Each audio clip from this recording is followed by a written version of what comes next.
What is up, everyone? Witcher's World is here again,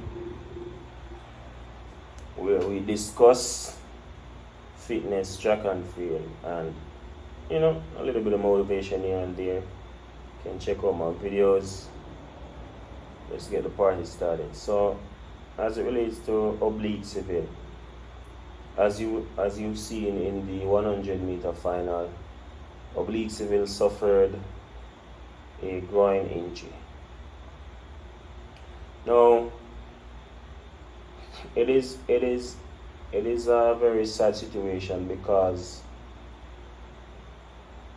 Asafa Powell used to struggle a lot with his groin, and so we know that the groin injury is very detrimental. Now, what is the groin injury, right? What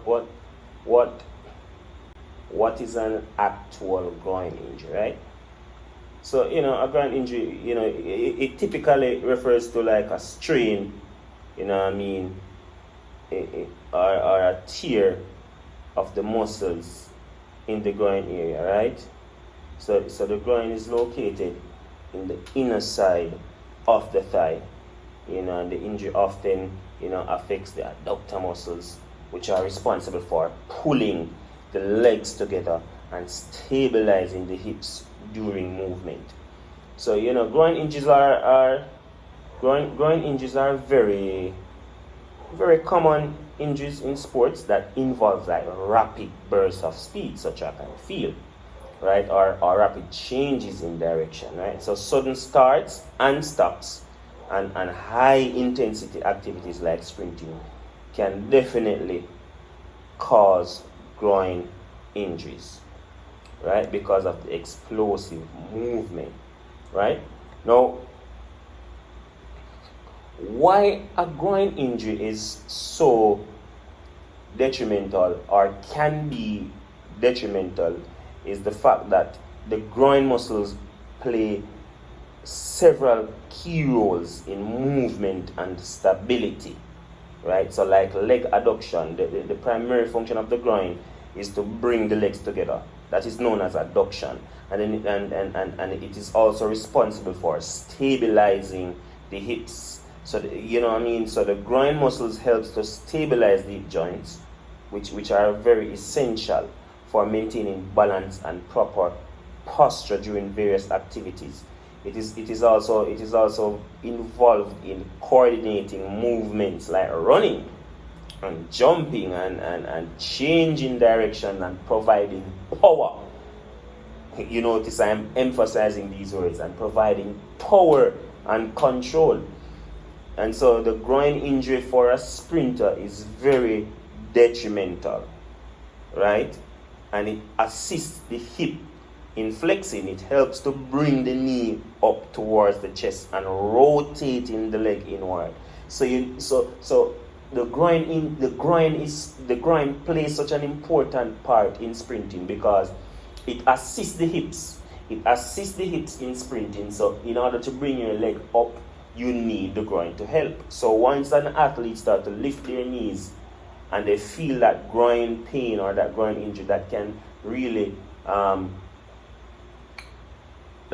hinder them from performing at their best. Can hinder them, and it can also affect their technical, their technical abilities or their technique rather, right? So the groin plays an important part in sprinting, and that is why I am worried for Oblique Seville. You know what I mean? So if it was a mild strain, it would take 1 to 2 weeks with rest and proper treatment, right? So like if it was a mild discomfort or a slight tightness, or if it was a minimal loss of function, right? So that if it was a mild strain, which would be, you'd call it a grade 1 strain. Now, grade 2 is when it becomes a moderate pain. So some swelling, some bruising, limited movement, partial tearing of the muscle fibers may occur.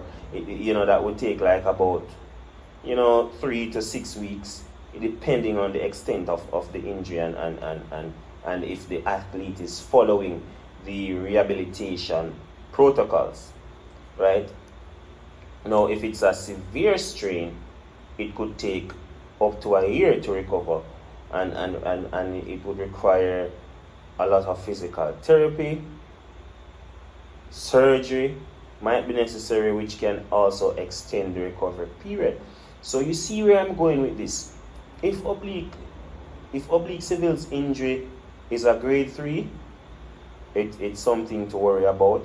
I feel like it's not a grade 3. The reason why I believe that is because he wasn't hopping when he was walking, based on what I've seen. Right? Based on what I've seen, he wasn't hopping when he was walking. So it did not look like it was a grade 3 strain, right? You know what I mean? So at the end of the day, I don't believe it's a grade 3. It's probably a grade 2 strain, which would take a month and 2 weeks to recover. So it might be that, but I don't believe that it was a grade 3. Hopefully it's not a grade 3, because then we are in problems. Then we have to worry about him missing a lot of background training going into next year, because by the time you look, the year is finished, and next year the season will begin again for World Championships. And I really would love to see Oblique go out there and be able to give his best performance.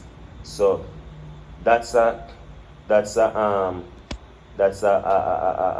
very serious concern, and we just hope that he will be able to recover quickly, and I hope that it's not a grade 3 strain, right? So he would need to be getting a lot of rest to allow the muscles to heal and avoid activities that could aggravate the injury. You know what I mean? He needs to do a lot of compressing and elevation, and a lot of physical therapy. So after the initial pain subsides, physical therapy will be needed to strengthen the muscle and improve flexibility, right? And gradually return to normal activity. So gradual return to normal activity, meaning returning to his sprinting or high intensity activities. That should be done gradually under the guidance of therapists or a healthcare professional, so as to prevent re-injury, right? So going forward for Oblique, seeing that this groin injury is probably going to be something that you have to constantly look out for, and start putting in preventative measures in place. Oblique will need to make sure that he's always warming up properly before engaging in any high intensity activity, and do a lot of strength and flexibility exercises for his groin and hip muscles, right, in his routine. Gradually increase the intensity over time, and avoiding sudden increases in load or intensity, right? So Oblique will need to make sure that he takes his strength and conditioning training seriously in the gym, with stretching and flexibility, with physiotherapy, with checking up, in the doctor or Dr. Mueller that he went to, constant communication, managing his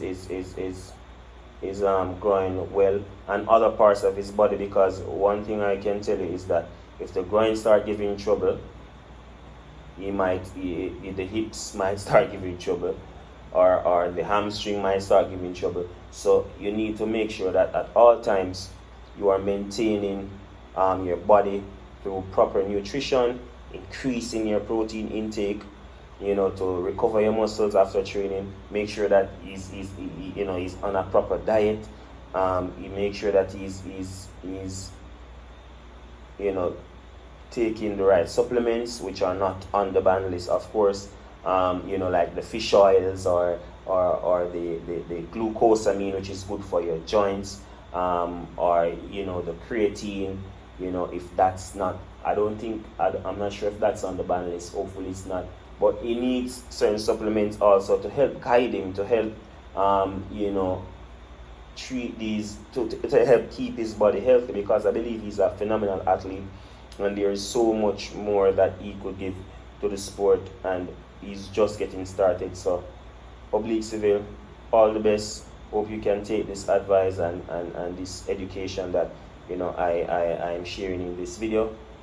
Please remember to like, comment, share, and subscribe, everyone. Peace out.